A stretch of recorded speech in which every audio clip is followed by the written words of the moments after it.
Okay, I think it's doing it. Alright.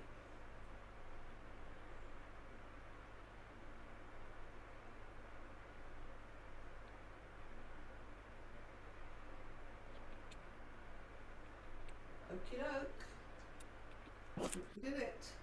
That's grand. Oh, hi, Nicole. Hello, sorry I'm a bit late. That's alright. I'm glad you're here. That's grand. Okay, so we'll start off with our prayer. Alright, and I want to do the prayer especially the husband of a friend of mine, the ex-husband of a friend of mine, who's having a major operation right now. So, for Shalema, for Yisrael Tzvi ben Basher China, and also Nisim Mordechai ben Sarah, they should both have a refuah Shalema. Okay, we'll start off with our tefillah. Oh, I meant to share the screen, aren't I? Sorry. Wrong thing. Where's my Zoom gone? Oh, here it is. Share screen. Yedida, Yeah. my screen shows Lauren as the speaker at the moment. I don't know why. Oh, I don't know. I think you have to change your settings probably on your thing. Which I can see the share screen. Okay. I think there's different ways. We've got speaker view or gallery view or I don't know, all these different views. It'll be alright. Okay. ריבון עולמים ואדוני אלוהים, אב רחמן וסליחה, מודים אנחנו לפניך, אדוני אלוהינו ולאבותינו, בקידה בשתחוויה שקרבתנו לתורתך ולעבודתך עבודת הקודש, ונתת לנו חלק בסודות תורתך הקדושה, מה אנו ומה חיינו, אשר עשית עמנו, חסד גדול כזה. על כן אנחנו מפילים תחנוננו לפניך, שתמחול ותסלח לכל חטאותינו ועוונותינו, ועל יהיו עוונותינו מבדילים בינינו לביניך, על כן יהי רצון מלפניך, אדוני אלוהינו ולאבותינו, שתכונן את לבבינו לראותך ולבטחה, וקשיב אוזניך לדברינו אלה, ותפתח בין הערל בסודות תורתך, ויהיה לימודנו זה נחת רוח, לפני כיסא כבודך קרח לכרוך, ותאציל עלינו אור מקודשתנו בכל בחינתנו, שיתנוצצו ניצוצות עבודך הקדושים, אשר על ידם גלית דבריך אלה בעולם, וזכותם וזכות אבותם, וזכות תורתם ותמימותם קדושתם, יעמוד לנו לבן כשר בדברים אלו, ובזכותם תראיננו מה שאנו לומדים, מאמר נעים זמירות ישראל, גל עיניי והביט הנפלאות בתורתך, כי אדוני ייתן חוכמה מפיו דעת ותבונה, יהיו לרצון ימי פי, ויגן ליבי לפניך, אדוני צורי וגאלי. Amen. Can you rצון? Amen. Okay, well, welcome everybody. Hi Esther. Hi. We're going to learn today a beautiful article of Rabbi Baruch Shalom Ashlag on the inner meaning of mourning for Tisha BAv. Now, I just wrote today a podcast which also deals with mourning Tisha BAv and what it means for us nowadays. And it's on a slightly different angle than this one today, so we're going to get different angles on it. Okay, so this article, and there's also going to be the podcast. I think it goes out this evening. Now, how do I do the share the screen? I've obviously forgotten how to do it again. 1 second, I shall find it. Here we go, share screen. Right. That's it. Okay, so this is one of Rabbi Baruch Shalom Ashlag's written articles, which he wrote essays on the how to serve God. Okay, he wrote one a week in the end of his life for the newer students who were arriving in his Beit Midrash. Because Rav Baruch Shalom opened the Beit Midrash to a much wider audience in his later years, and they, as we do now, we need guidance on actually how to connect the language of the Zohar, the language of Kabbalah, into our actual service of God and get those, and see how it really connects up. And I think this was his genius. I really do, because on the one hand, he absolutely understood the depth and the intricacies of his father's teaching, but he had a facility of bringing it down into simple language and applying it from our heart in our daily practice. So we're going to look at this incredibly famous sentence from the Gemara on Ta'anit, which goes like this: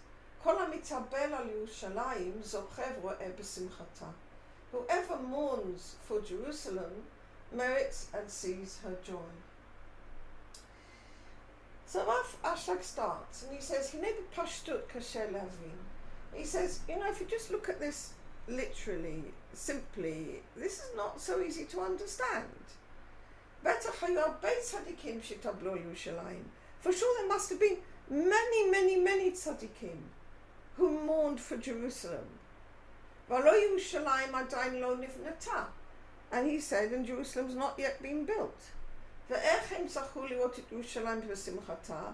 And how then could they have seen Jerusalem in her joy? And in a literal way, there must be answers to this. Now, we've got a different question. I mean, I was traveling to Jerusalem this week, and I went to visit my sisters, and I went to visit my daughter-in-law, my grandchildren, and Jerusalem is beautiful. It's definitely being built up. I mean, it's built and it's thriving, and the prophecy of Zechariah that the elderly will sit in the street and the children will play has all come true. So what is Rav Ashlag saying? Surely there were many tzaddikim who mourned over Jerusalem, and Jerusalem's not been built? What do they mean by that? What does he mean by that? Okay? Even in his time, he died in 1973. In his time, Jerusalem was built. It's built more now, but it was definitely built then. Okay? So first of all, we need to understand what Yerushalayim means. Okay? Why does he say Jerusalem has not yet been built? And this is how he explains it.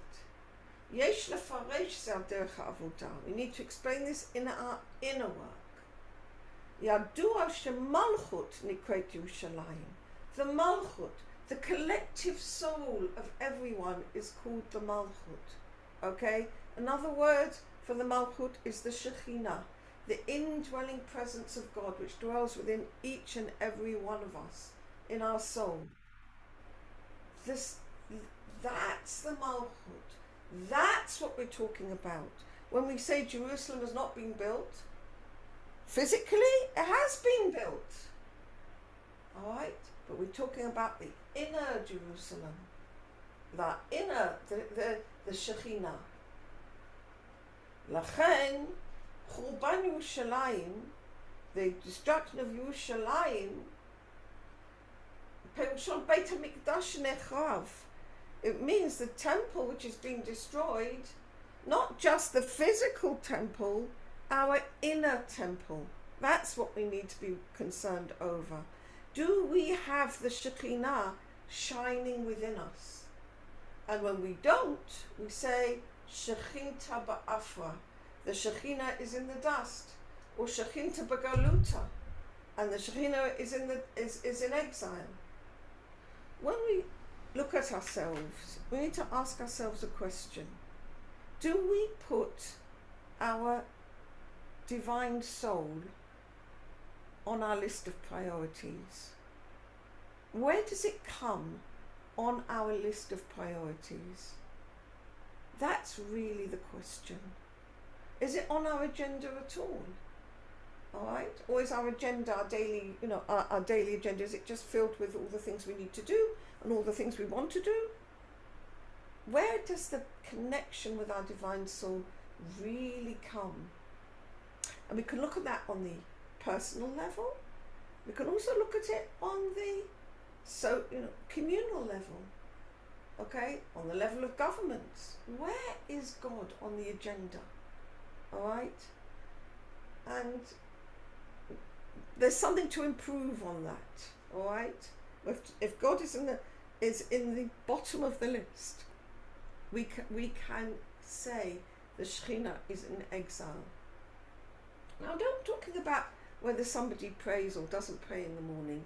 I'm talking about those tiny little infinitesimal decisions, all right, where we can have a moment where we decide, oh, I'm going to look at another piece on Facebook, or I'm going to look at another opinion on the news, all right, when we know full well that is not our purpose on the planet.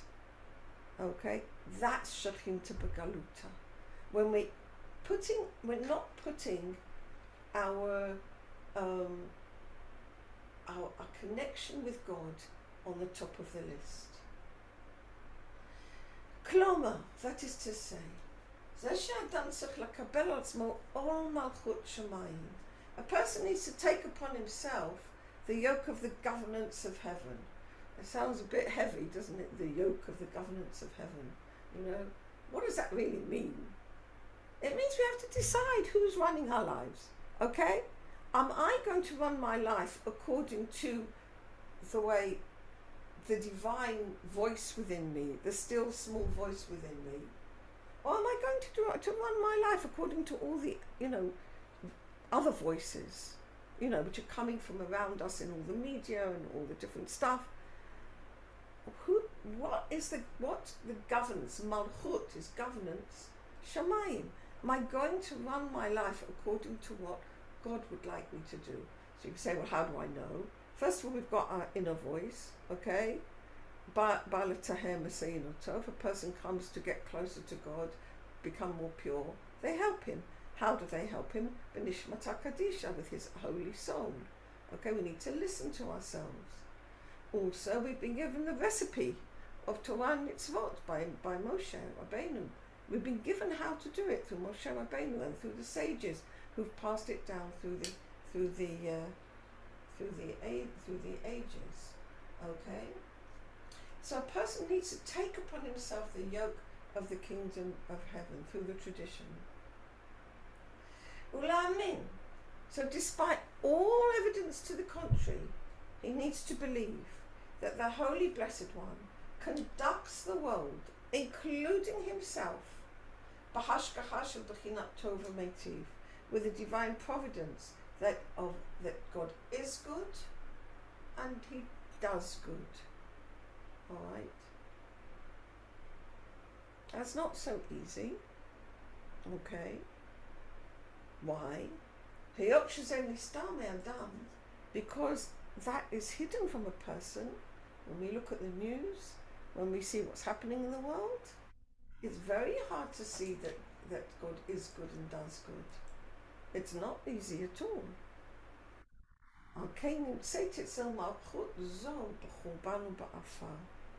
And therefore we say, is this governance right? Where is it? Why can't I see the goodness of God? And because I can't see it, I tend to relegate it to the bottom of the list, like we said. And therefore it's in destruction and in the dust.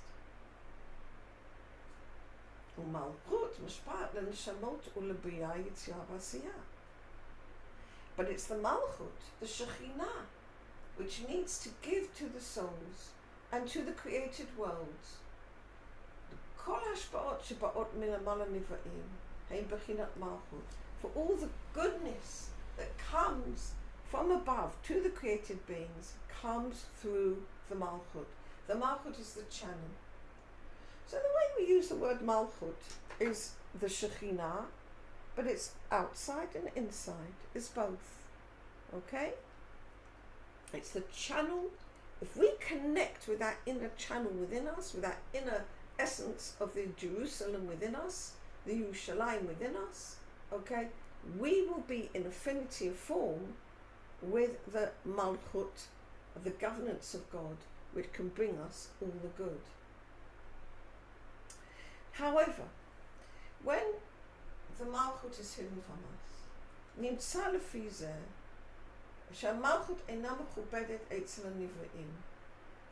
That then we find that in general the Malchut, the governance of God, is not honored by created beings בגלל שלא רואים את חשיבותה, because they don't see its importance, and they don't see מה היא משפעת אלינו, they don't see what she gives to us. וזה נקרא ירושלים בחורבנה. And this is what is meant when we say Jerusalem in her destruction, okay? Jerusalem in her ruins. So we're not talking about the outside at all. We're not talking about the light rail and the wonderful bus service and the the parks and the beautiful areas of Jerusalem and the suburbs. We're talking about Yerushalayim inside. Klomar, that is to say, במקום שאתה צריכה להשבית טוב ועונג לנבראים, instead of her being able to give good and joy to the created beings, שכולם יתמלאתה, that everybody would see her value, רואים שהכל אצלה חרב. We see it's destroyed. ואין לה מה לתת, and she hasn't got anything to give. And we have to ask ourselves the question, why is it? And the answer is because we're not in the right place. Alright? It's not because God's not giving to us, or the Shekhinah isn't giving to us. She's giving to us all right. Our problem is that we've got our backs turned. That's called oppositional form. When since God is giving to us, the Shekhinah is giving to us all good, we have to be equally giving.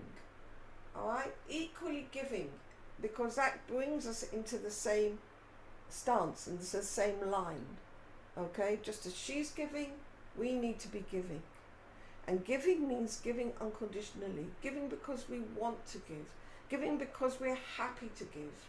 Not because we can get anything, but giving because we it's good for us to give. Okay? And good to give because we just want to give goodness to the other person, to the other one. And this is what is written in Nahum, Tisha BAv.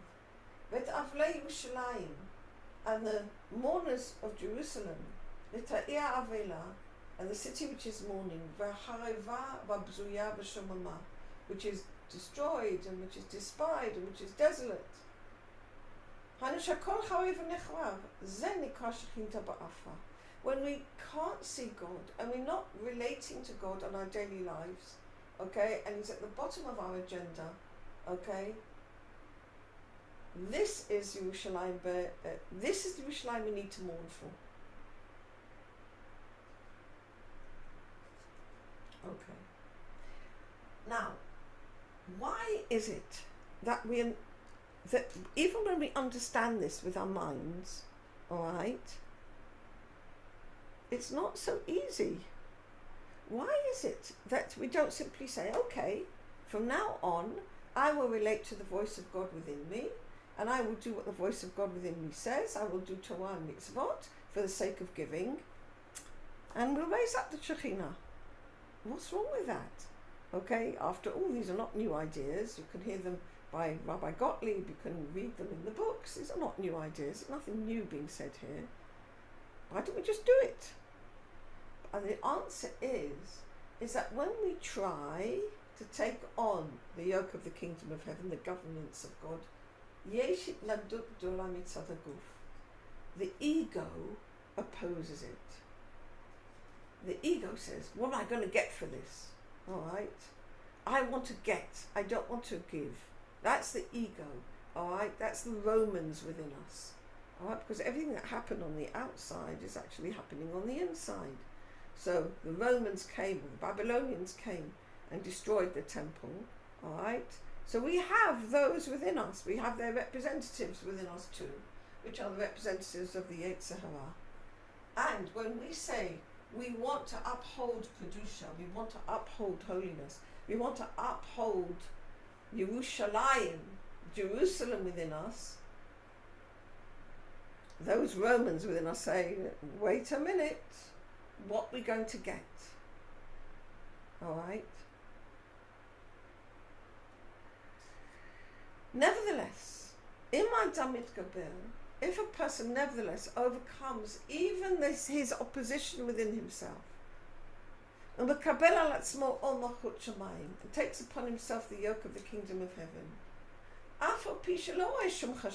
even though he's doing it from faith only, because he can't see, he can't experience its importance yet, he can't experience the light of God, he mourns on that. Why is that? Why is the importance of our inner Yerushalayim, our inner heart, our inner soul, where the light of God can shine, why is that hidden from us? It's the most important thing to do, is to pray on it. Why is there not importance to the Shekhinah? And he prays and asks God that he should raise up Jerusalem from the dust in which she's in. Okay? That's the point to pray. To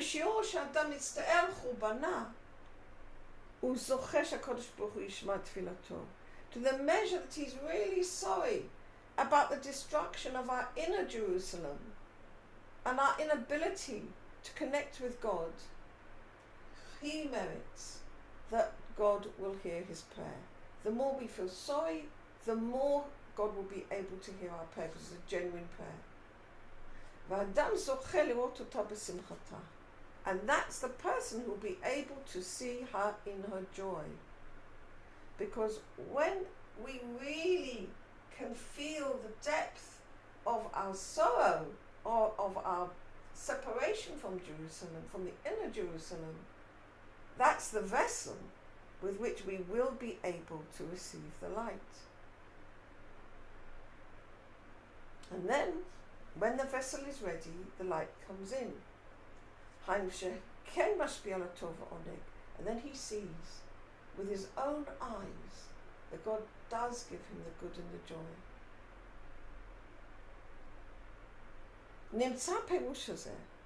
Therefore we find that the explanation of this verse that we said, whoever mourns for Jerusalem merits and sees her joy, actually means that very same person who was sorrowful and mourned for the inner Jerusalem and asked the question, why is the divine presence in the dust? It is that person who will merit to see her joy, because no light can be attained unless we have a vessel for it. And since that person has a vessel, he has a lack. He's asked the question, why is the Shekinah in the dust? And he's sorry over that. He can merit to see the comfort of Jerusalem.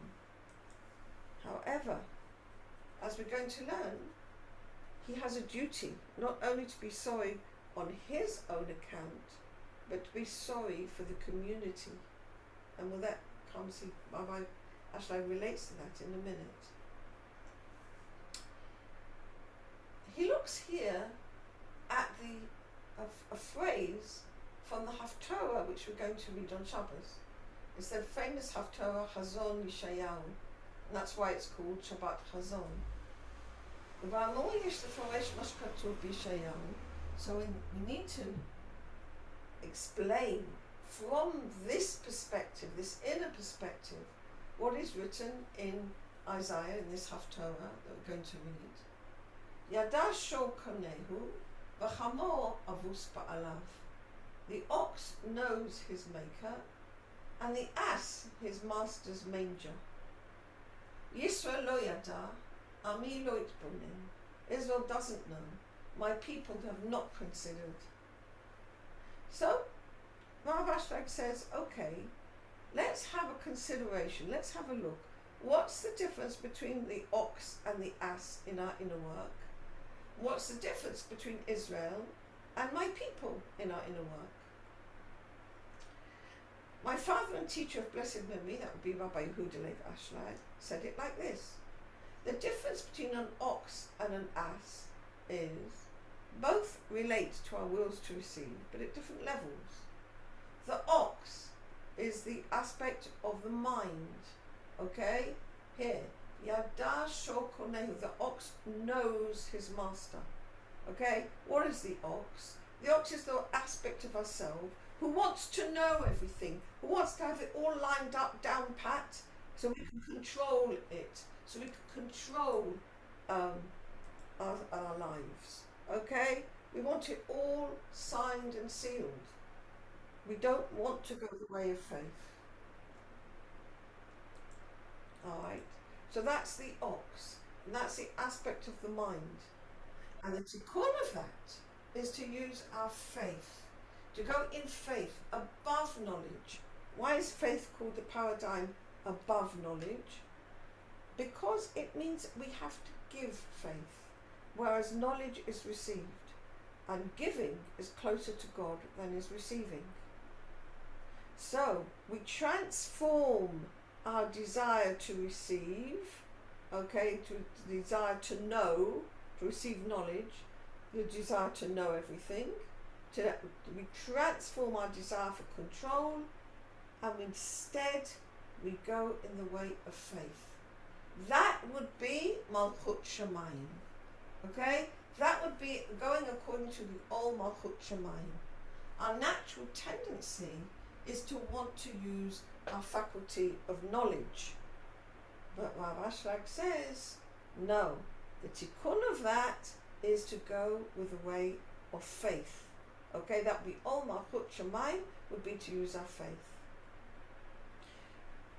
What about Zoe Yada Shokonehu? The ox knows his master. Oh, sorry, I read the wrong line, I apologise. The chamor hu bechinat liba. Now, the chamor, the ass, relates to the heart. The heart is the will to receive, but it wants appetites. It wants to fulfill its appetites. Okay? Because it says, chamor avus ba'alav. And the ass knows his master's manger. Okay? He wants to receive, wants to fill up his appetites. Okay? That is the other aspect of the will to receive.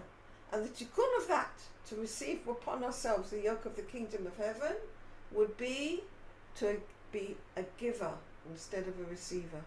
Take those energies which we're using to receive for ourselves alone and take them and use them for giving instead. And so accordingly, we can discern here two aspects.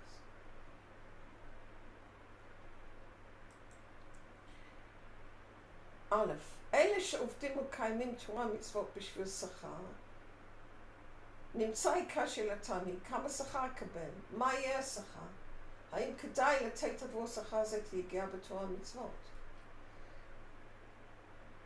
When a person first begins to leave his will to receive for himself alone, okay, these two aspects of the ox and the ass, and he wants to begin to work for the sake of God, it's very difficult. The body opposes it. His ego opposes it. And what does he say? He says, what will I get for it? How much will I get? Is it worthwhile? Okay? And this is called Torah Shelo Lishma. Torah which is not for its own sake.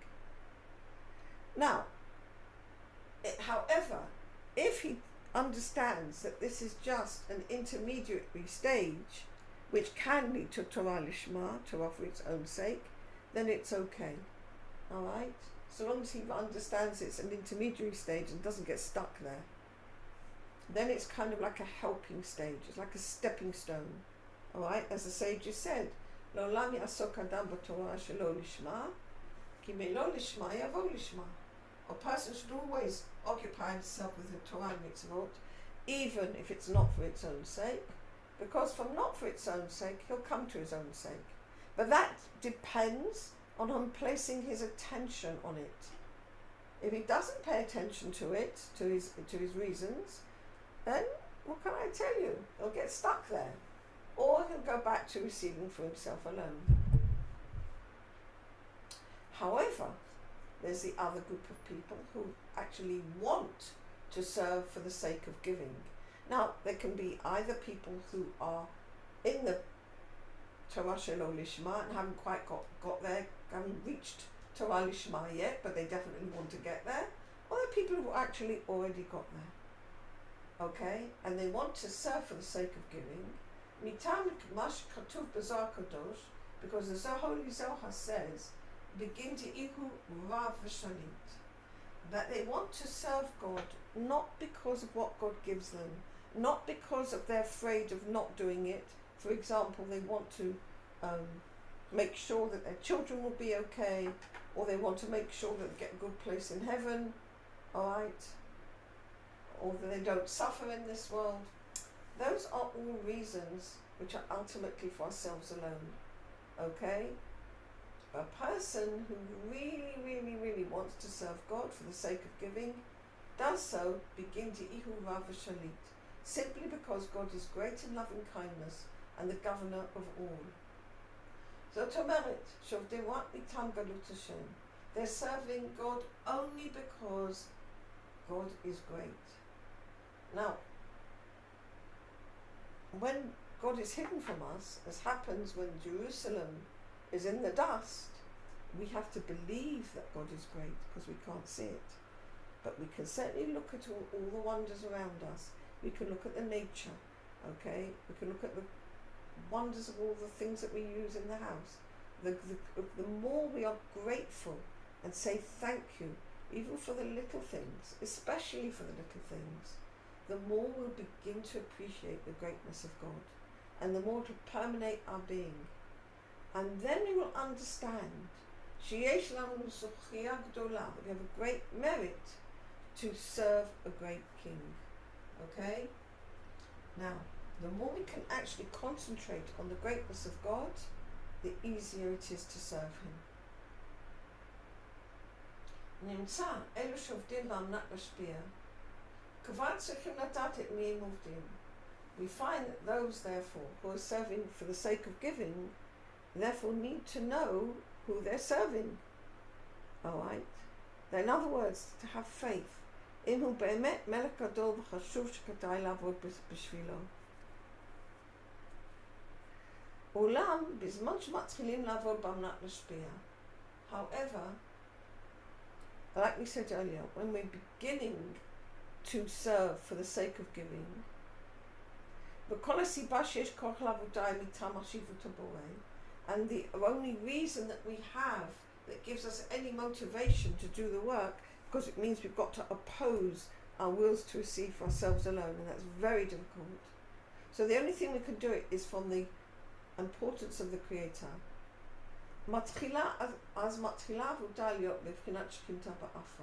Then the service of God actually begins from the aspect that the Shekhinah is in the dust. Okay? Kloma, that is to say, במקום שהרוחניות, אנו לעבוד לתועלת השם, הייתה צריכה להיות כל פעם יותר חשובה. Instead, we find that when we're trying to serve God with all our hearts, for the sake of God, we find that instead of it getting easier and easier, okay, we should imagine that it should get, every time we would see the importance of God more and more. What actually happens? We actually get thoughts which show us the opposite. Okay? We get more tempted not to do the work. We get more lazy. Instead of actually us moving each time more forwards, working with more joy, since he's serving a great and important king, we get all sorts of imaginings, okay, that show God that it's not important to serve God, you know, and that's what we said earlier. Say a psalm, let me just look at the Facebook first. That's what happens. How does that happen? Why does that happen? Because we are not feeling the greatness of God. And so and each time it causes us to fall down. זאת אומרת, אפילו ומתקבל ירידות, even if we're able to overcome these spiritual descents, מכל מקום לא תמיד הוא יכול להחזיק מעמד. We're not always able to maintain our spiritual level. ולהילחם המחשבות האלו. We don't always have the energy to fight these thoughts. והמחשבות מראות לו בחינת שכינתה באפלה. And these thoughts show us how the Shekhinah is in the dust. But that doesn't fit a person when we look at it and we say to ourselves, 1 minute, 1 minute, 1 minute. That's not where I want to be. That is not where I want to be. I want to serve God with gladness. That's what I want.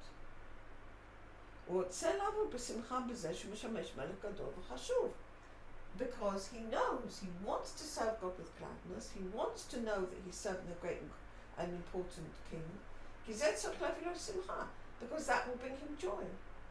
And what's he feeling at the moment?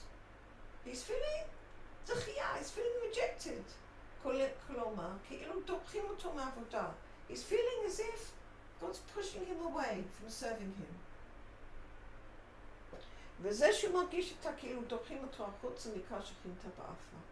And again, this feeling that we're not able to serve God in the way we would like, full of joy and happiness, we feel that that's God pushing us out. And that's called the Shekhinah in exile, the Shekhinah in the dust. Because a person wants to take upon himself the yoke of the kingdom of heaven. Wait a minute, where am I? And bidyuk. And just when he's trying, the more he gets the inner questions of Pharaoh. The inner Pharaoh wakes up. And he asks, who's God that I should listen to his voice? Right? Or the wicked son in the Haggadah wakes up inside of us and says, what does this service mean to you? And again, you can, another way of looking at it is that the Shekhinah is in exile by Pharaoh, king of Egypt, who's trying to show us that it's not worthwhile to take on the yoke of the governments of heaven. So then a person, what's he got left? One thing left, and that is to pray. Then a person needs to pray and to ask God, Shibaneh et Beit HaMikdash, that he rebuilds the temple. Shibaneh et Yerushalayim, he should rebuild Jerusalem. Shibaneh et HaMalchut, that he should rebuild the Malchut.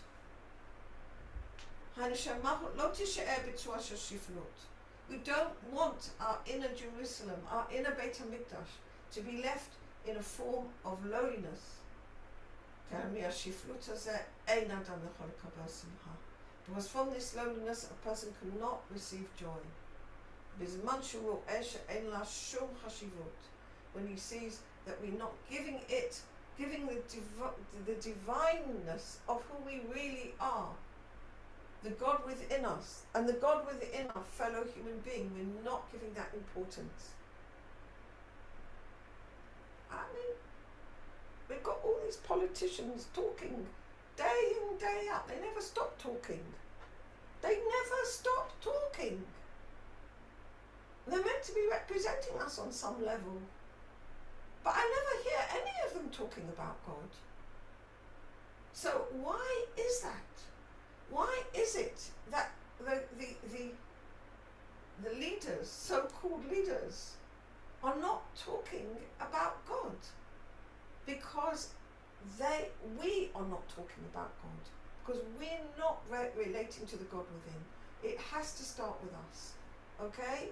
When we change our consciousness that we want God within us, and we want God to be part of our daily agenda, and he's got to be on the top of the agenda, not at the bottom, that will change the consciousness of the outer.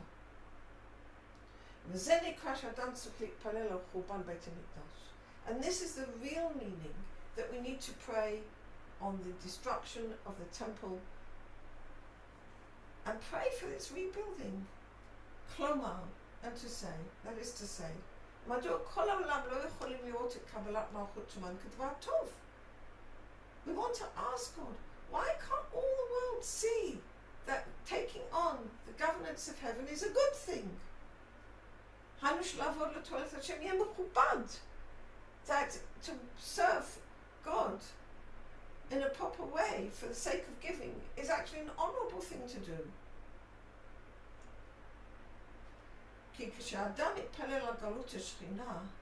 For when a person prays on the exile of the Shekhinah within him, a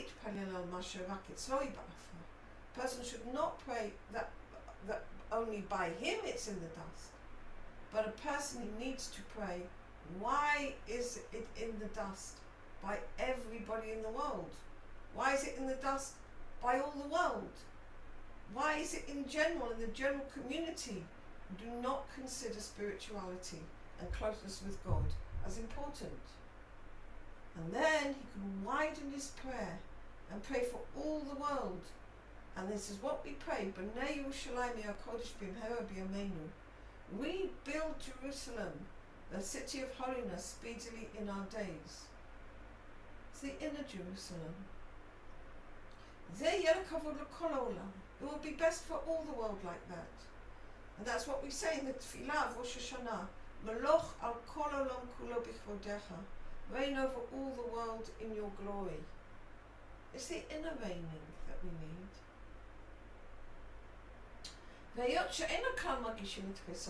And as we see that the general community don't feel a lack in this respect, they can't pray, because if you don't feel a lack, you can't pray for a lack you don't feel.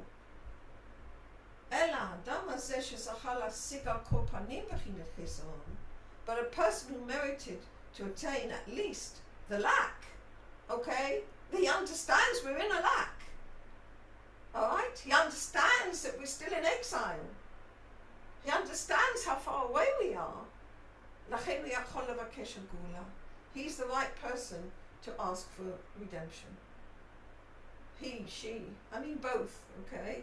It's a bit difficult in translations to remember that we need to relate to everything, but of course, you know, I do relate to he and she all the time.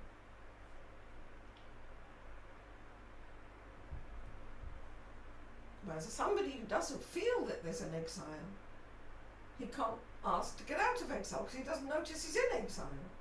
Okay? So therefore, when we can feel the separation, we can feel the loneliness, we can feel that the Shekhinah is not with us, that is actually already an aliyah. It's already a spiritual ascent. Okay? And therefore, on such a person is laid the role that he needs to ask for fulfillment for the community as a whole.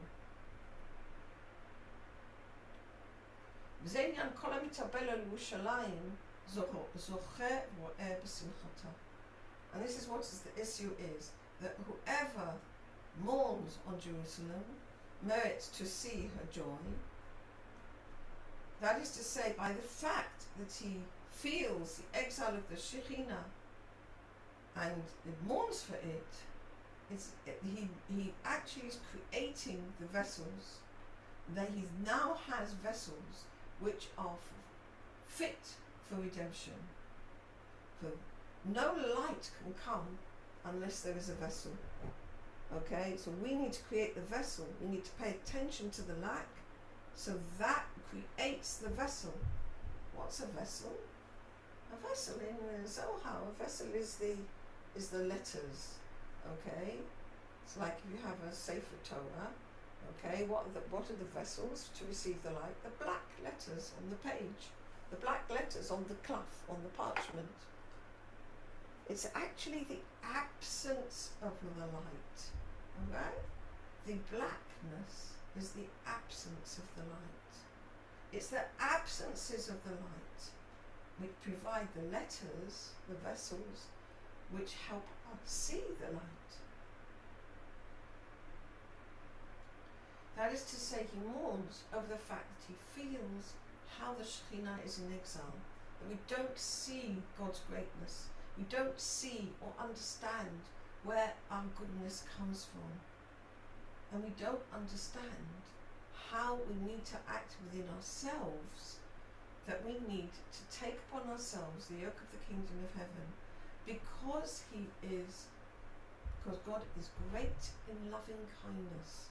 To be loving kindness ourselves, to be compassionate, just as God is as compassionate, and the master of all, the root of all.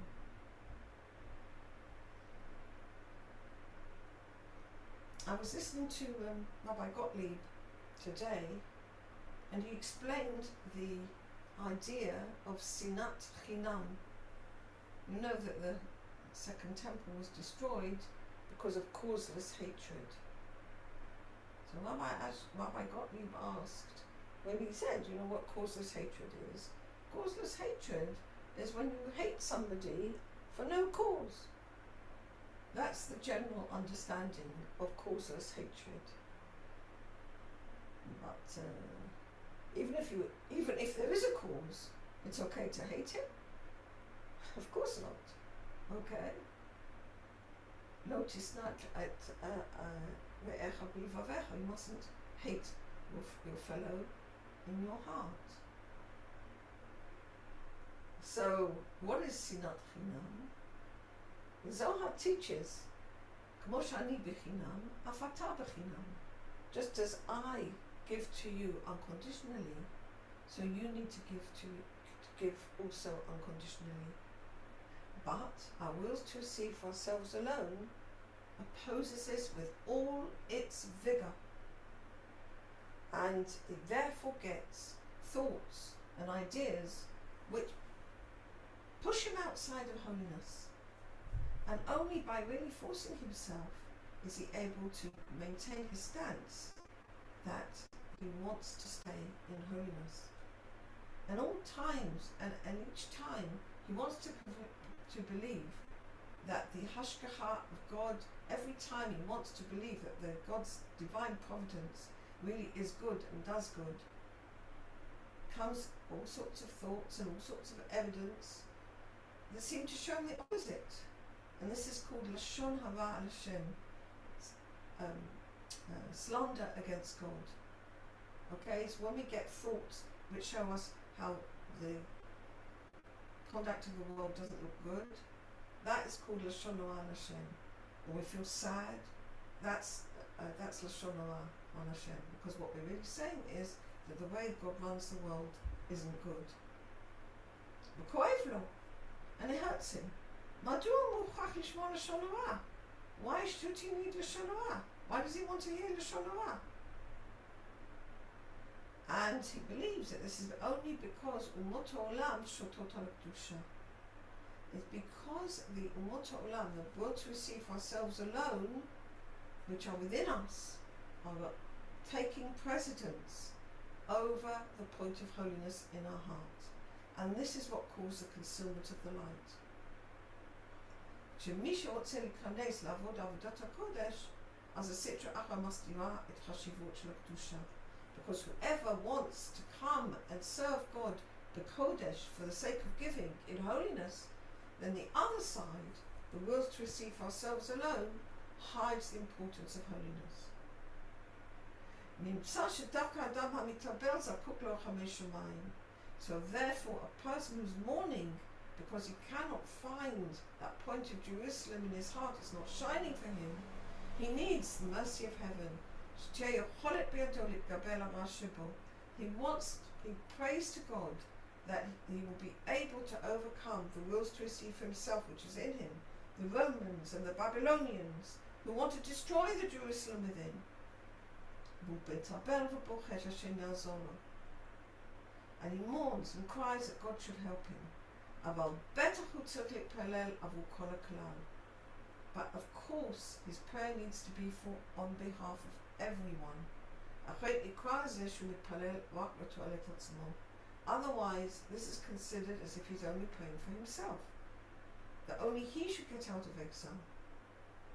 ואם באמת האדם מבקש לתועלת השם, שהכבוד שמה מגולה בעולם, and indeed, if a person's asking for the sake of God that the glory of heaven should be revealed for everyone, which should be revealed in the world, it needs to be for all. וזה כמו שאמרו רבותינו זיכרונם לברכה, כל המבקש רחמים על חברו, והוא צריך לאותו דבר, הוא נענה תחילה. This is what the sages of blessed memory said in the Talmud. Whoever asks for mercy on his friend, and he needs the same thing, he's answered first. ובבחינת העבודה יש להבין, אם האדם מבקש רחמים על חברו, והוא נענה תחילה, נראה זה כאילו משהו מבקש רחמים, אין זה מטעם שיש לו עניין לעורר רחמים על חברו, אלא זה כמו רמאות. Now, we need to understand what this means. Because if a person's asking mercy for his friend and he's answered first, it's like some type of trick, okay? Okay, I'll ask for my friend, but it's what I really want anyhow.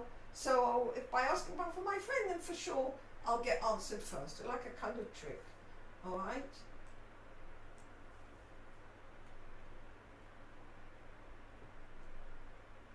And not only that, we also need to ask the question, why is he answered first?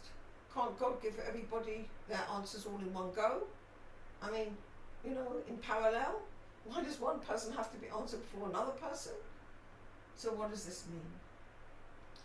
That a person מבקש רחמים על חברו בעניין עבודה, יש לפרש כשאדם מתחיל ללכת על דרך שיגיע על ידי קיום ביטול המצוות ודבקות השם. What does it mean that a person asks compassion for his friend in the inner work? We explain it like this. When a person begins to walk on the path that he will be able, through his practice of Torah mitzvot, to come to unity with God, to come to affinity of form with God, which means that all his deeds should be for the sake of heaven and not for his own sake, then, as we said, our ego, our will to receive for ourselves alone, the Romans and the Babylonians within us, begin to oppose this work and bring him all sorts of thoughts. They tell him, no, this work's not for you, okay? Right? And why does that happen? Because the nature of the ego is for its own self. And the body shows him, the ego shows him how it's not worth it to work for the sake of God. And why does it do that? Because it's looking always for pleasure. Because that's the nature of creation. And that's the nature that God planted within us. And therefore, if a person doesn't get pleasure from his work, he finds it very difficult to work or impossible. Because a person's basic nature is to enjoy. Now, if he's working Shalom Lishma, alright, he's working for the sake of, not for the sake of heaven, then he believes that by his work he's going to get a reward. Then there's no problem. Then he's got motive power, he's got motivation, alright? And he's able, because he's able to put in the work and say, okay, I'm going to get a reward afterwards. But when a person's working only for the sake of giving unconditionally, that is, he doesn't want to get any reward for his work, how can he work if he's not getting pleasure? And the answer the Zohar gives is what we said before. He needs to work because God, simply from the understanding that the Creator is great in loving kindness and the ruler of all. But from the point of view that God is great. And we know that that gives a person pleasure because it's built in and part of our nature that if a small person can serve a big person, somebody we can look up to, we get pleasure from that. Alright? So like, for example, if somebody you admire comes to an airport and everybody's come to greet him, and he points to you and he says, please, will you take my suitcase for me? Out of all the people who are standing there, he points to you and he says, will you please carry my suitcase? Oh, what an honor. What an honor. and you feel tremendous gratitude and joy. Okay? So therefore, the knowledge that you're dealing with a great king, okay, with the greatness of God, that should give us the good feeling. All right? But when Jerusalem is in the dust, we don't see the greatness of God, and therefore it makes it very difficult for us to work. And because the Umot Olam, the wills to receive for ourselves alone, hide the aspect of Israel in the human being. Now, where was the bit I wanted to get to?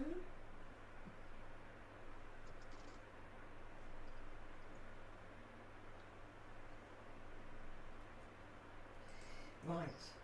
We said that when a person prays for the whole, he's answered first. Why is he answered first? Okay, because he needs it.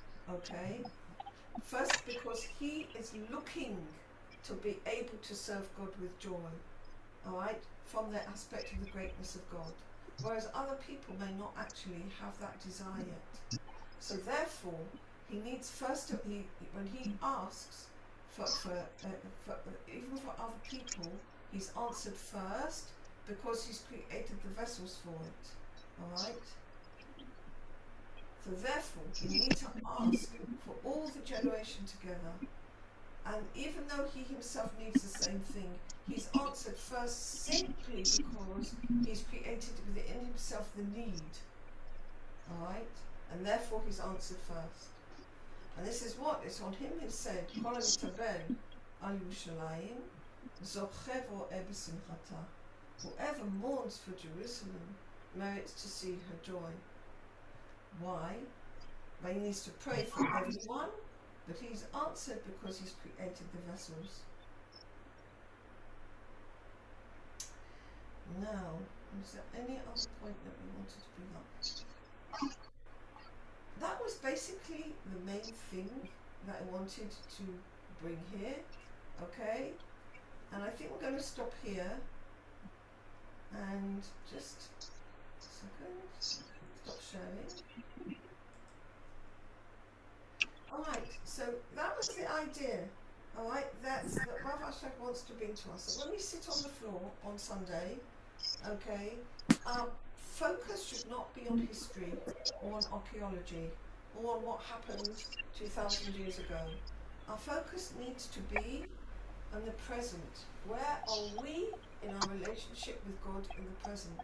And when we see the places in our lives that we're not putting God, the Malchut Shemayim is not reigning in a proper way over us, that's the moment that we need to really pray, because that's the Churban Habayit that we need to pray on and to mourn over, to create the vessel for the rebuilding of the temple, the rebuilding of the inner temple, okay, and that will bring the joy. And the second aspect that he brought very clearly in this article is that we don't pray just for ourselves, that we need to find the vessel within ourselves, okay, but that by finding it within ourselves, that gives us the ability to pray for the community as a whole, the world as a whole. When you look at the world, it's in a bit of a mess, okay, I mean a complete mess. So I think our prayers and our mourning this year is actually more relevant than I've ever felt it before. I really do. I really think it's crucial. Okay, so we have to do our best to pray and to mourn, even though, like I said, I went into Jerusalem this week and it's bustling and thriving, and the light rail, they're making even more light rail, and the amount of building that's going on is just incredible. Yeah, I mean, everywhere you go, it's dust and building and noise. Okay, so Bonei Yerushalayim, I mean, it's just incredible how much building is going on. So, from the physical, yes, Jerusalem is being rebuilt, without a doubt. Baruch Hashem. And it certainly is a sign of redemption. But we're not there yet, because it's the inner building now that we need to concentrate on. Okay, everybody have an easy fast, a useful fast, and to Bezrat Hashem this year we should see through our prayers and through our work, our inner work, the turnaround, that we begin to see the greatness of God shining forth for all of us and for all the world. Yedida, I have a question. Sure. At the end of the Seder, we say next year in Jerusalem. Right.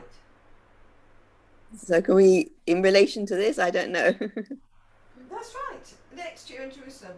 Okay, so you've got the physical, and certainly for you who are in the Chutz La'aretz, I definitely think that you need to consider that also. But the most important thing is the Yerushalayim within ourselves, to find the Jerusalem within ourselves. And then if the Jerusalem within yourself is telling you to come to the physical Jerusalem, it'll come. All right? But it's the inner Jerusalem. Next year in Jerusalem, this year in Jerusalem. Don't wait for next year. Okay? I think it's time that we do this year in Jerusalem. All right? Okay, that's what we need to be mourning for. Anyway, thank you. You're welcome. All right. Okay. Shabbat Shalom. Shabbat Shalom, everyone. So have a good Shabbos and an easy fast, a useful fast. All right? I'll be thinking of you all. You too. You too. Bye-bye. You Bye. too. Shabbat Shalom. Shabbat Shalom. Shalom. Thank you so much.